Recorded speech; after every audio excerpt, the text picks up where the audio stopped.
이번 주 요절은 베드로전서 3장 9절 말씀입니다. 베드로전서 3장 9절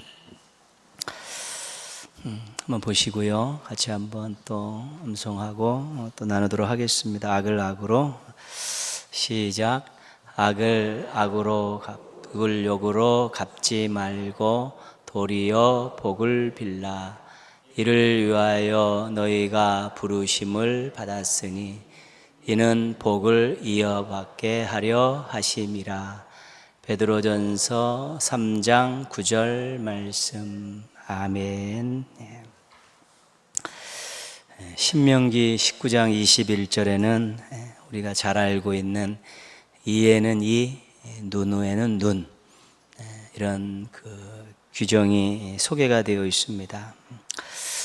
똑같이 갚아줌을 통해서 갚는 사람은 억울함이 해소되고, 또 받는 쪽에서는 죄에 대해서 이런 대가를 치르게 되는구나, 그런 두려움을 갖게 되면서 죄에 대한 그 예방, 방지, 그런 차원이 나오게 되죠. 그래서 이 이에는 이, 눈에는 눈에는 감정이 앞서서 더 큰 죄를 짓지 못하게 하는 그런 기능도 있습니다. 한 대 맞은 사람이 한 대만 때리고 말지 않는다는 것이죠.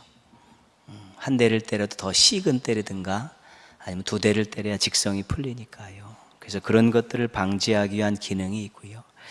아까도 말씀드렸지만 똑같이 당함을 통해서 상대방의 마음도 헤아리고 죄에 대해서는 반드시 벌을 받는다는 생각을 갖게 하면서 죄에 대한 두려움을 또 높이려는 그런 목적이 있습니다.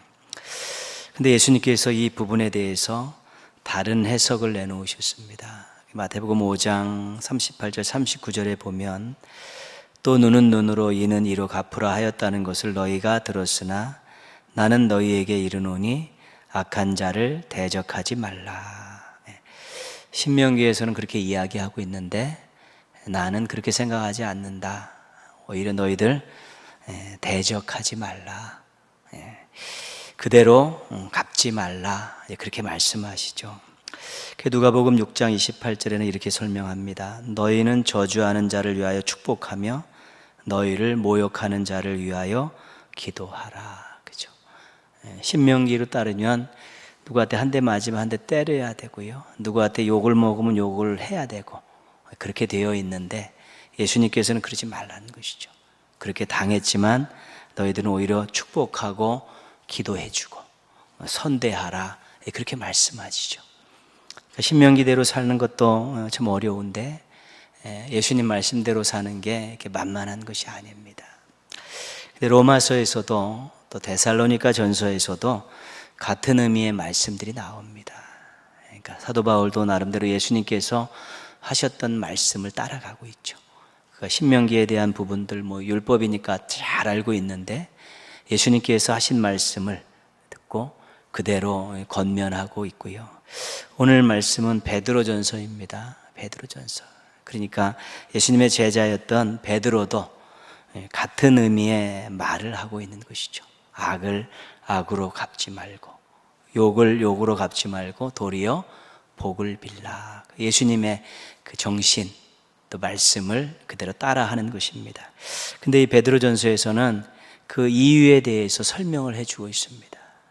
그 다음 문장을 보시면요, 이를 위하여 너희가 부르심을 받았으니, 그렇죠? 부르심을 받았다는 것이죠. 뭘로 부르심을 받았냐면 하나님의 백성으로 부르심을 받았다는 것입니다. 그 무슨 말씀이냐면 하나님의 백성은 악을 악으로 갚지 않아야 된다는 것입니다. 이를 위하여 너희가 악을 악으로 갚지 않고 욕을 욕으로 갚지 않고 도리어 복을 빌려고 너희가 하나님의 백성으로 부름 받았으니까 너희들은 도리어 복을 비는 그런 하나님의 백성의 그런 품위를 지켜라. 그런 의미고요. 두 번째는요, 이는 복을 이어받게 하려 하심이라. 이어받는다는 것은 지금 계속 받는다는 거 아닙니까? 이제 어떤 일을 통해서 복을 받았는데 누군가 자기를 위해서 이렇게 했고자 하는 것을 봤을 때 그를 위해서 복을 빌면 그것이 자신에게 복이 된다는 것이죠. 그래서 욕을 욕으로 악을 악으로 갚지 않고 도리어 복을 빌면 그것이 너에게 복으로 돌아오기 위해서 그렇게 한다, 그런 말씀입니다. 오늘 요절 말씀을 쉽게 정리하면 똑같은 사람이 되지 말라, 그런 뜻입니다. 똑같은 사람이 되지 말라. 누가 자기에게 좀 안 좋게 악심을 품고 그렇게 해도 똑같은 마음 갖고 똑같이 해제끼면 뭐 속은 시원할지 몰라도 그것은 하나님의 백성으로서, 하나님의 자녀로서의 하나님이 원하시는 모습은 아니라는 것입니다. 그들은 그렇게 해도 너는 다르게 살아라, 다르게 대응하라, 똑같은 사람 되지 말라, 그렇게 말씀하고 계시죠. 우리가 여러 가지 면에서 이제 다르게 살아야 되는데 그 중에 한 가지가 이거죠. 누군가에게 해를 당했을 때 그것을 갚아주는 그런 속시원함을 만끽하려는 그런 것도 좋지만, 그래도 오히려 기도하고 축복하고 그렇게 하나님 백성처럼 살았으면 좋겠다. 그것이 내 백성이고 내 자녀의 모습이었으면 좋겠다. 그것이 오늘 하나님 말씀의 아주 중요한 내용입니다. 예수님께서 그렇게 사셨습니다. 그렇게 사셨기 때문에 또 그렇게 말씀하실 수 있으셨죠. 그래서 예수님은 수많은 사람들에게 복을 끼쳤습니다. 그리고 결국 승리자가 되셨습니다. 그들 이렇게 당하면서 사는 것 같은 인생이었는데요, 결국은 도리어 축복하고 선대하고, 그러니까 오히려 예수님을 통해 많은 사람들이 복을 받고 예수님이 궁극적으로는 악한 세력들에게 승리하셨다는 것이죠. 그래서 그렇게 복을 빌고 기도하고 선대하는 것이 결코 나쁜 것이 아니라 오히려 복을 누릴 수 있고 승리자가 될 수 있는 그런 귀한 방법이고, 그것이 하나님 백성의 멋진 모습이라고 말씀하고 있는 것입니다. 이걸 실천하기 위해서 우리가 해야 될 가장 중요한 것은요, 감정과의 싸움입니다. 분노, 억울함, 복수심, 이런 것들과의 싸움입니다. 엄청 가장 힘든 게요, 억울함입니다. 억울함이 가장 다스리기 어려운 것이죠. 나 잘못하지 않았는데 왜 그따라 행동하느냐, 이거 막 어디 가서 속을 까디집을 수도 없고 막 그랬죠. 그 예수님 억울함을 얼마나 많이 당했습니까? 유대 지도자들로부터 또 십자가에 오르기까지 엄청나게 무고했죠. 그런데 그것을 잘 이겨내셨듯이 우리도 억울함은 참 이겨내기가 어렵습니다. 분노는 이제 뭐 순간적으로 팍 터져 나오는 것이기 때문에 또 다스리기도 어렵고요. 무언가 되갚아주고 싶은 이 복수심 마음도 실은 뭐 칼을 몇 번씩 꺼냈다 꼈다 하는 것이니까요, 그게 쉬운 일은 아니지요. 우리가 하나님 앞에 복종시켜야 될 여러 가지 것들 중에 감정을 잘 복종시키는 훈련들을 많이 해놓으시면 우리가 하나님의 백성다운 그런 자녀다운 품위를 지키는 데는 그것이 굉장히 유익합니다. 그러나 불쑥불쑥 튀어나오고요, 그 억울함 때문에 막 땅을 치고 이를 부득부득 갈면서 그거 해결하지 못해가지고 막 머리가 아프고 가슴이 터질 것 같고요, 또 그냥 이 복수심에 어찌할 줄 모르고 머릿속에서 막 복수를 계획하게 된다든가 막 이렇게 돼버리면 신앙 자체가 엉망이 돼버리죠. 아무것도 남지 않게 되는 것입니다. 그래서 예수님께서 이렇게 말씀하셨는데, 예수님의 제자들도 사도들도 이렇게 말씀하시면서 하나님의 뜻이, 하나님의 백성들이 이렇게 해야 된다는 것을 가르쳐 주셨는데, 우리가 이 감정, 분노, 억울함, 복수심, 이런 것들을 미리미리 기도 시간에 여러분 잘 다스려 놓으셔야 되고 기도 제목들로 꼭 넣어 놓으셔야 되는 것이죠. 그래야지만이 우리가 그런 상황에 대했을 때 우리 성령님께서 탁 잡아주시죠. 말씀이 우리 속에서 팍 올라와서 딱 붙들어 주고요, 우리 생각 가운데 또 하나님의 말씀이, 하나님의 베푸신 은혜들이 확 들어오면서 그런 것들을 딱 잡아낼 수 있는 것입니다. 그 잘 잡아내지 못하면 또 어쩔 수 없이 입으로, 행동으로 우리가 똑같은 일을 하게 되는 것이죠. 다르게 살지 못하고 똑같아질 수밖에 없기 때문에 굉장히 중요한 말씀입니다. 악과 욕을 대하는 방법에서 우리 하나님의 백성다운 모습을 어떻게 유지할 수 있을까 한번 고민하고 기도하셔서 그런데 그 일을 또 통해서 잘 대처하셔서 예수님처럼 복을 끼치는 자가 되시고 또 승리자가 되시기를 주님의 이름으로 축복합니다. 전도서 지금 계속해서 인생이 살 가치가 있는가, 만족한 인생을 살 수 있는가, 그래서 지혜, 즐거움, 죽음, 시간, 이렇게 4가지 주제를 가지고 전도서 쓴 분이 부정적인 견해들을 막 내놓으면 또 그 안에서나 아니면 다른 성경을 가지고 우리가 또 긍정적인 대답들을 하면서 벌써 좀 4주를 달려왔습니다. 오늘은 정의라는 주제를 가지고 살펴보려고 합니다. 전도자가 한숨 쉬고 놀라고 충격적인 일을 보았다고 고백합니다. 그 16절에 나와 있죠. 16절에 보시면 또 내가 해 아래에서 보건대 오지요 재판하는 곳 거기에도 악이 있고 정의를 행하는 곳 거기에도 악이 있도다. 그렇죠. 재판하는 곳에 가봤더니 거기에 악이 있다는 것입니다. 악이 있다는 것이죠. 또 정의를 행해야 하는 곳에 가보니까 거기도 악이 있다는 것입니다. 그것 때문에 놀랬다는 것이죠. 그것 때문에 막 실망하고 그것 때문에 인생의 회의를 느꼈다는 것이죠. 재판정은 시비를 가리는 곳입니다.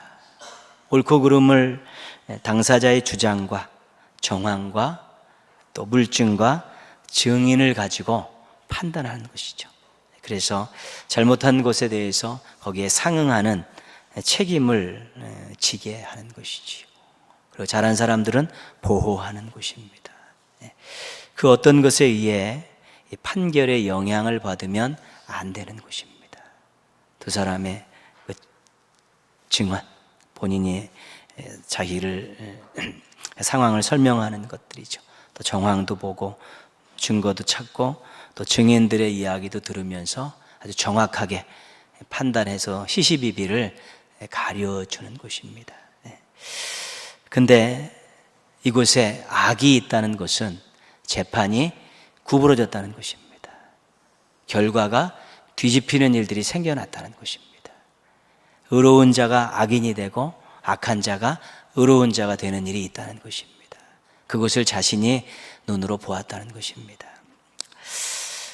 예전이나 요즘이나도 같죠. 돈에 의해서 판결이 바뀔 수 있습니다. 뇌물이죠. 뇌물을 갖다 바쳐서 재판을 진행하는 사람들의 판단을 흐리게 하고 거짓을 조장하는 것입니다. 그 뇌물에 의해서 재판이 바뀌는 일들 많고요. 힘에 의해서 판결이 뒤집힐 수 있습니다. 권력의 힘은 엄청납니다. 재판을 진행하는 사람들에게 거짓된 판결을 요구할 수 있고요. 심한 경우에는 증거도 조작할 수 있습니다. 그래서 이 어떤 돈에 의해서 힘에 의해서 이 재판이 뒤집히고 결과가 바뀌면 정의가 무너지게 되는 것입니다. 정의가 무너지는 것이죠. 얼마든지 있을 수 있죠. 지금도 또 정의가 있어야 될 곳에 악이 있는 것, 기관 중에서 그런 기관들이 정말 다 잘못해가지고 정의를 지금 무너뜨리는 일들이 이 시대에도 엄청나게 많죠. 그것이. 우리가 88년 10월 8일에 있었던 그 12명의 탈주 사건 기억하실 것입니다. 8명은 자수하고 4명을 인질로 잡고 대치를 했었죠.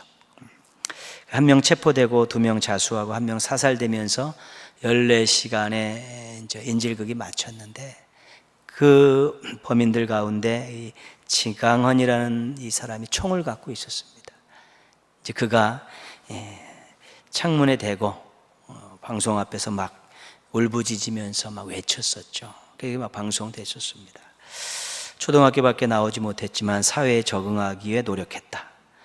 사람을 죽이고도 버젓이 걸어나가는 사람이 있다다. 바람막이 없는 이 사회에서 목숨을 부지하기는 너무 힘들다. 유전무죄, 무전유죄. 그 내용이죠. 본인이 500만 원을 훔쳤는데 7년형을 받았다는 것입니다.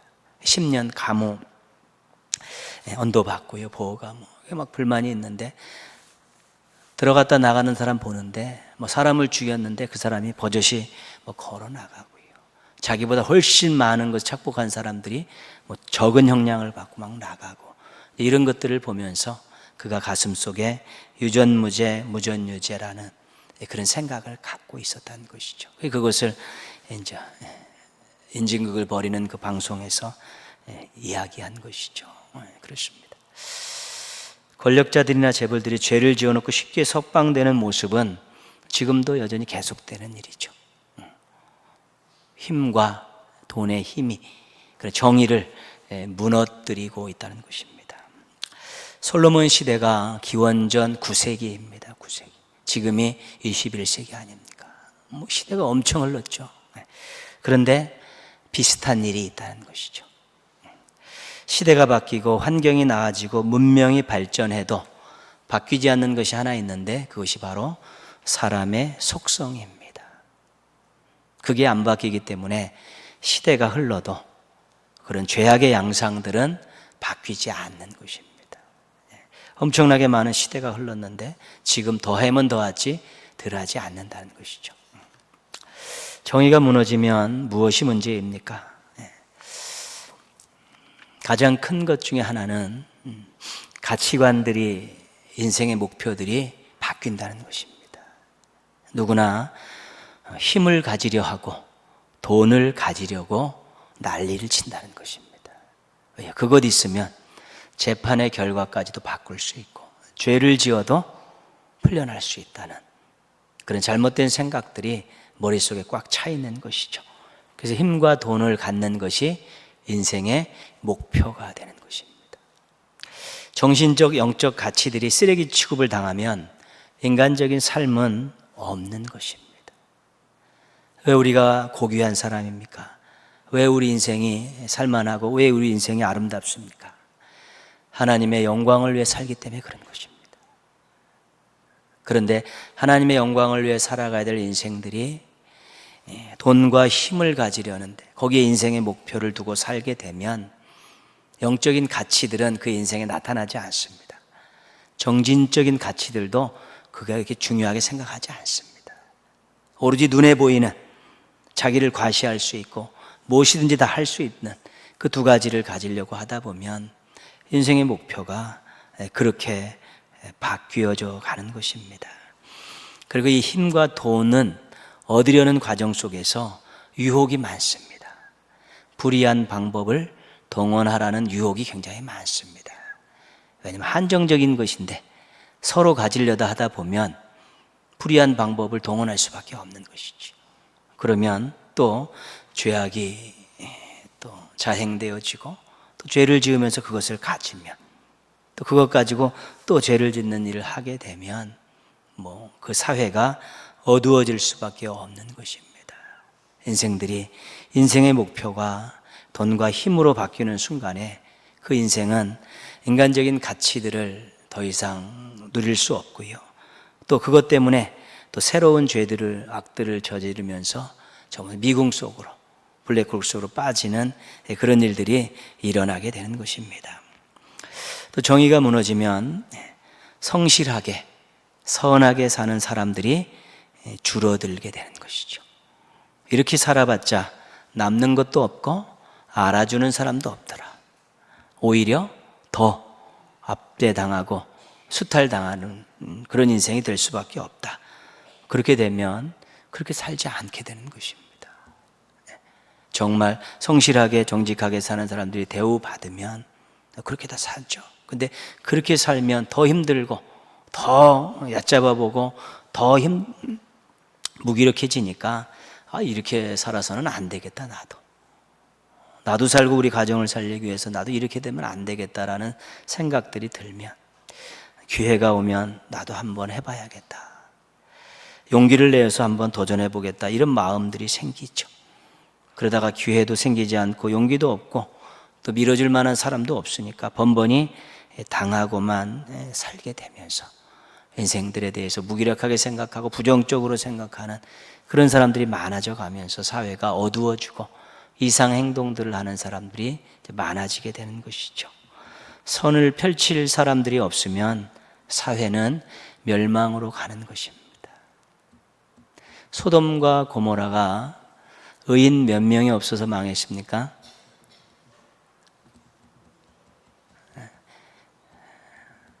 의인 몇 명이요? 10명. 10명 없어서 망했죠. 예레미야 시대 때 예레미야에게 뭐라 말씀하셨냐면 예루살렘을 돌아다녀 봐라. 의인 한 명만 있어도 내가 용서해 주겠다고 말씀하셨습니다. 없다는 것이죠. 가뭄에 콩나듯이 있다. 그 심판의 마지막, 소돔과 고모라가 심판을 받을 때, 예루살렘이 심판을 받을 때 그때의 증상은 뭐냐면 의인이 없다는 것입니다. 의롭게 사는 사람들이 없다는 것입니다. 그러니까 의롭게 사는 사람들이 있고 의가 사라지고 의롭게 사는 사람들이 줄어드는 그 마지막이 뭐냐면 하나님의 심판입니다. 그것이. 그게 무서운 것이지요. 그들이 다 그렇게 될 줄 알았습니까? 서로 분위기가 그렇게 되고 사람들이 무기력해지고 또 계속해서 힘과 돈을 가지고 사람들을 압제하고 쥐어짜고 그 사람들은 당하고 이렇게 살아봤자 무슨 의미가 있느냐고 서로 다 그렇게 악순환에 거듭되다가 나중에 보니까 의인 10명이 없고 의인 1명도 없어가지고 그 심판을 당하는 그런 일들이 생겨나는 것이죠. 우리의 두려움은 사회를 바라보고 나라를 바라보면서 신앙인들이 가져야 될 두려움은요, 하나님의 심판의 때가 이 나라에 오면 어떡할 것인가. 주님 오실 때 완전 심판이 아니더라도 중간중간에 한번 주시는 그런 심판들, 역사의 중간에 주시는 그 심판의 때가 오면 어떡할 것인가.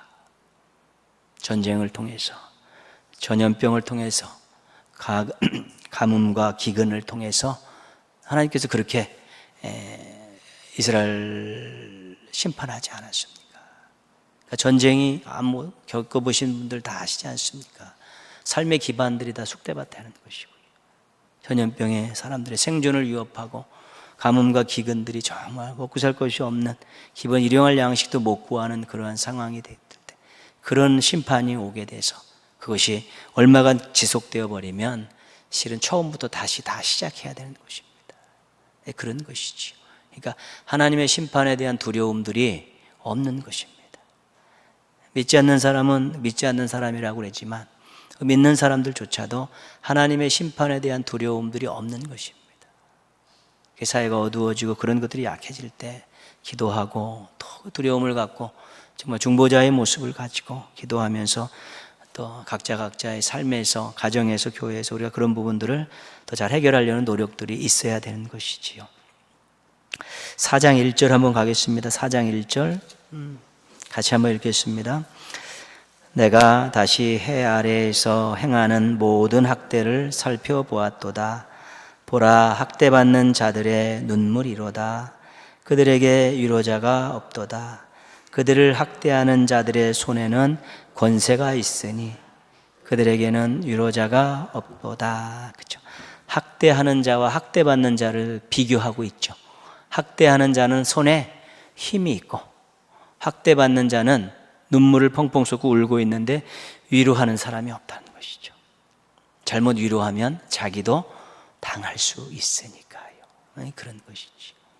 그렇게 정의가 무너지는 세상 속에서 이런 일들이 일어나게 된다는 것입니다. 힘 있는 자는 계속해서 힘을 가지고 사람들을 쥐어짜면서 자기 것을 챙겨가고 없는 사람들은 울고 있지만 도와줄 사람이 한 명도 없다는 것이죠. 위로해 줄 사람조차도 없는 그런 아주 양극화의 아주 최고의 그런 상태에 이르게 되는 것이죠. 이런 정의가 무너진 부조리한 사회는 미래가 없습니다. 죄악의 경쟁 사회가 되면 결국은 멸망입니다. 선의의 경쟁이 아니라 죄악의 경쟁이 되면 무너지게 되고요. 눈물로 호소하는 자가 많아지면 하나님께서 그 눈물의 호소를 들으시는 것입니다. 사회적인 약자들이 도와줄 사람이 없는 압제받는 자들의 그 눈물, 사회의 작은 자들의 그 눈물의 호소를 하나님께서 들으신다고 말씀하셨습니다.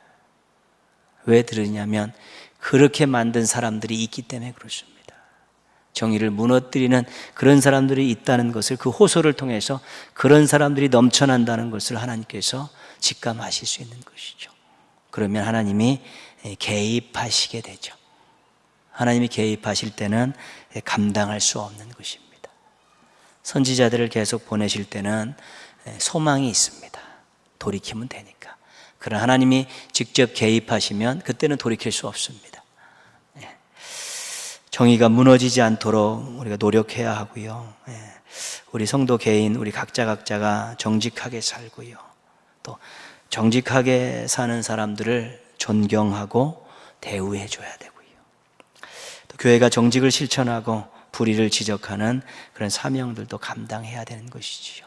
그래서 큰 일은 할 수 없어도 저변에서부터 작은 촛불들을 키워가는 이런 일들은 우리가 할 수 있는 일이고요. 거기에 우리가 또 기도하면서 하면 하나님의 돕는 은혜가 있을 때 그 불들이 더 커질 수 있게 되는 것이지요. 함께 사는 세상에 심판이 온다고 우리가 편할 수 있겠습니까? 다 똑같습니다. 심판이 오면 믿는 자나 믿지 않는 자나 동일한 고난은 겪는 것입니다. 물론 나름대로의 신앙을 가지고 남은 자로서의 삶을 살아가게 되지만 우리 주변에 알고 있는 사람들이 다 고통을 당하는데 마음이 편할 수가 있겠습니까? 하나님 우리를 보호하신다고 해도 그런 것이지요. 그래서 정의가 무너지지 않도록 우리가 깨어서 여러 가지 많은 일들을 강구하며 또 돕고 그렇게 살아야 되는 것입니다. 정의가 무너지는 모습을 보면 전도자가 한탄하면서 이런 인생 뭐 살만하겠냐, 이런 인생 가운데 만족을 누릴 수 있느냐, 그렇게 지금 주장하고 있는 것이죠. 그러나 신앙적으로 제대로 볼 수 있는 내용을 제시하고 있습니다. 17절 말씀에 같이 한번 읽겠습니다. 내가 내 마음속으로 이르기를 의인과 악인을 하나님이 심판하시리니 이는 모든 소망하는 일과 모든 행사에 때가 있음이라 하였으며. 그렇죠? 하나님의 심판을 말하고 있습니다. 그렇죠? 의인과 악인이 하나님 앞에 결산할 때가 있다는 것입니다. 이 심판이 있다는 것이 확신이 되면 죄를 짓는 것이 두렵습니다. 그렇죠. 그리고 때로는 어렵게 살다가 어려움을 당해도 소망을 잃지 않게 되는 것입니다. 심판이라는 것이 그런 기능을 하게 되는 것입니다. 심판하실 때가 있다. 그러면 죄를 짓는 사람의 입장에서는 두려운 것이죠. 내가 그 앞에 서서 하나님 앞에 어떤 일들을 당할 것인가. 하지만 그런 걸로 인해서 또 정의가 무너진 사회 속에서 그런 불의한 이익을 당하는 사람들이 인생 뭐 이따구로 살 것 있냐, 그런 것이 아니라 주님의 심판의 때가 있으니까 참고 인내하고 그래서 주님 원하시는 길을 가자, 이렇게 되면서 아직도 그래도 하나님 뜻대로 살고자 하는 그런 사람들이 남아있으면 그런 사람들이 불쏘시개가 돼서 소망이 있다는 것입니다. 그래서 우리도 하나님의 심판의 때가 있고 주님 다시 오실 날이 있다는 것, 성경에 나와 있는 중요한 진리인데요. 이것을 얼마만큼 현실적으로 믿고 있느냐, 이것은 여러분들의 몫입니다. 그런 게 있다더라. 있을까? 이렇게 생각해 버리면 죄를 짓는 것에 대한 경각심이 많이 사라지게 되고요. 조금 어렵고 힘들면 그렇게 쉽게 접을 수 있게 되는 것입니다. 그래서 심판을 믿느냐 믿지 않느냐가 우리가 인생 살아가는 데서 가장 중요한 일이게 합니다. 있다는 것이 확신이 되면 죄를 짓는 것에 대해서 두려움이 생기고 많이 절제하게 되고요. 또 어렵게 살다가 고난을 당해도 주님 앞에 서면 다 신원해 주신다는 생각이 있기에 또 참고 인내하면서 여전히 작은 촛불로 살아갈 수 있게 되는 것입니다. 심판을 믿으시겠습니까? 그 여러분들의 몫입니다.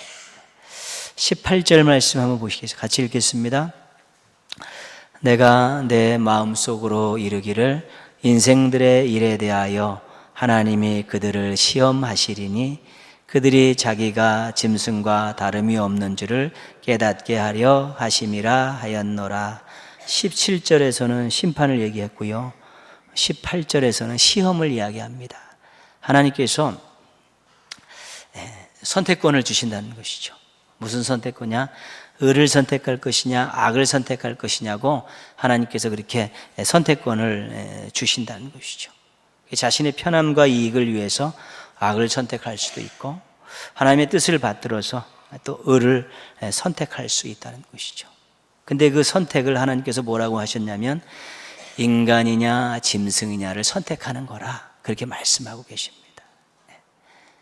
알면서 악을 선택하는 것, 악을 선택하는 그 순간에 짐승과 같은 인생이라는 것입니다. 그래서 의를 선택하냐 악을 선택하냐면 내가 인간이 될 것인가 짐승이 될 것인가를 선택하라고 하나님께서 시험하셨다는 것이죠. 하나님께서 인생 가운데 툭 던져가지고 그런 상황 속에서 내가 악을 택할 것인가 의를 택할 것인가에 따라서 본인이 인간이냐 짐승이냐가 결정난다. 그게 하나님의 시험이라는 것입니다. 근데 항상 매력과 맛 좋은 것은 어디 있냐면 악한 것에 있는 것입니다. 당장 나에게 유익이 되고 당장 편하고 이런 것들에 대한 그런 장점이 있고요. 이런 또 의라는 것은 당장 무엇은 없고 오히려 힘든 일이 일어날 수 있는 소지가 많은 것이지요. 이렇게 보면 이쪽이 매력적인 것입니다. 그게 시험입니다. 하나님 원하시는 것은 의인데 악이 훨씬 매력적이고 자기에게 유익이 될 것 같은데 그것을 선택하면 18절 말씀에는 짐승과 다름이 없다는 것을 자신이 나중에 깨닫게 된다는 것이죠. 예수님께서 시험 당하시지 않았으면 공생의 전에 그때 던져진 시험 3가지 있지 않습니까? 그때 주어졌던 그런 조건들은 굉장히 매력적인 것들이었죠. 하나님 아들이 이렇게 해봐. 사람들이 막 박수 칠 거야. 천하영국 다 가질게. 다 조건에 제시된 것들이 다 매력적이고 굉장히 유익한 것들이었죠, 본인이. 그러나 말씀으로 단칼에 다 물리치지 않습니까? 어느 편에 설 건가? 어느 편에 설 건가? 그런 부분에 대한 시험이 우리들에게 있다는 것입니다. 정의가 무너지면 사람들은 말세다, 신이 없다 이런 소리들을 합니다. 그런 소리들을 하죠. 일어나지 않아야 될 일들이 막 일어나고 답답한 일들 막 상식을 벗어나고 법을 벗어난 일이 일어나면 말세다. 신이 없다라고 이야기하는 사람들도 있다는 것이죠. 이런 소리가 나지 않도록 해야 좋은 사회 아니겠습니까? 그래서 성도와 교회는 그런 소리가 나지 않게 하기 위해 이 땅에 부르심을 받은 사람들입니다. 우리가 이 땅에 태어나서 구원받고 복받고 그것은 우리 인생의 목표가 아닙니다. 그것은 우리에게 주어진 당연한 권리이고 선물입니다. 그럼 왜 하나님께서 이 땅에 보내주셔서 구원받게 하시고 복받게 하셨는가? 그것은 하나님의 뜻을 이 땅에 이루는데 조력자가 되도록 사명자가 되도록 우리를 그렇게 하신 것입니다. 이 땅에 정말 우리가 정의와 사랑이 이렇게 넘쳐나는 세상을 만들면 사람들이 그것이 하나님이 중요하게 생각하는 것이니까 그런 걸 맛본 사람들은 당연히 하나님의 살아계심을 인정할 수밖에 없게 되는 것이지요. 그래서 개인적으로 또 우리가 속해 있는 공동체요, 가정, 교회, 또 직장이나 사업장, 또 사회, 국가까지 이 모든 이 개인 관계와 공동체에서는 항상 정의와 사랑이 잘 활약을 할 수 있도록 잘 드러날 수 있도록 해야 되는 것이 우리 교회와 성도들의 사명이고 그 하나님의 뜻이 이루어지는 그런 관계와 공동체와 인생들을 만들어가게 될 때 우리 하나님께서 기뻐하시면서 이 땅에서 참으로 행복하고 하나님 나라에서 또 아름다운 삶을 살아갈 수 있는 또 부끄러움 없는 삶을 살아갈 수 있는 또 기회를 허락해 주시는 것입니다. 그래서 이 사랑과 정의는 어느 한 곳에서만 일어나는 것이 아닙니다. 우리의 삶 전 영역에서 일어나야 되는 것이죠. 우리의 신앙의 모든 대상도 삶의 전 대상입니다. 그렇죠. 그래서 교회에서도 정의와 사랑이 있어야 되고요. 사회에서도 그렇고 국가에서도 그런 것도 있어야 됩니다. 하나님의 뜻이기 때문에 온 우주 만물을 다스리시고 한 나라의 역사를 주관하시고 인생의 생사화복을 다 주관하신 하나님이 하나님의 통치의 영역이 미치는 곳에서는 항상 하나님의 정의가 쓰고 사랑이 실천되어지는 일들이 꼭 있어야 돼. 그래야 그 공동체와 그 사람 인생을 통해 하나님의 영광 받으심이 있고요. 하나님 나라가 그곳에서 많은 사람들에게 또 인생을 살만한 가치를 부여하는 놀라운 역사를 일으키게 된다는 것입니다. 그래서 여러 가지 많은 또 어려움들이 있지만 우리에게는 정말 하나님께서 예비해 주신 나라가 있습니다. 그 있죠. 분명히 우리에게 허락하신, 약속하신 것이기 때문에 분명히 있습니다. 그때 우리는 거기 가기 전에 이 땅에서 살아가는 동안에는 우리가 속해 있는 삶의 자리에서 속해 있는 공동체 안에서 하나님의 정의가 세워지고 사랑이 실천되어지는 일들에 우리가 최선의 노력을 하는 것입니다. 이 땅에서의 우리의 인생의 목적입니다. 그게 하나님의 영광을 위해 살아가는 길이고 하나님의 뜻을 실현하는 길이고 하나님의 사랑을 전하는 아주 귀한 일이기 때문에 그렇습니다. 그래서 개인적으로 정말로 기도하면서요, 또 때로는 그런 일들에 인해서 어려움을 당해도 소망을 갖고 인내하면서요, 또 그런 좋은 생각들과 기도 제목을 가진 분들과 함께 연대하면서요, 자신의 주변에서는 어두움보다는 빛이 더 기승을 부릴 수 있는, 더 반짝일 수 있는 그런 인생들을 만나고 또 함께 모이고 또 교회로 그런 것들이 확장돼 가면서 우리가 정말 하나님의 뜻을 이 땅에 실현하는 우리 멋진 하나님의 백성들로 살아갈 수 있게 되는 것입니다. 정의가 무너지면 사람들이 인생이 아무 의미가 없다고, 살만한 가치가 없다고 그렇게 자주하는 일들이 많아질 수밖에 없습니다. 그러나 그런 일들을 우리가 조금씩 보완해 나가고 세워가면 사람들이 인생이 살만하다고 또 그렇게 고백하는 일들이 있을 때 심판의 대상이 아니라 하나님 영광의 도구로 나라도 사회도 교회도 가정도 인생도 그렇게 올바로 세워질 수 있게 되어지는 것입니다. 사랑과 정의를 충만하게 하는 일에 힘쓰셔서 우리 많은 사람들과 공동체의 미래를 아름답게 하고 또 하나님께 기쁨을 안겨드리는 우리 멋진 성도들 되시기를 주님의 이름으로 축원합니다.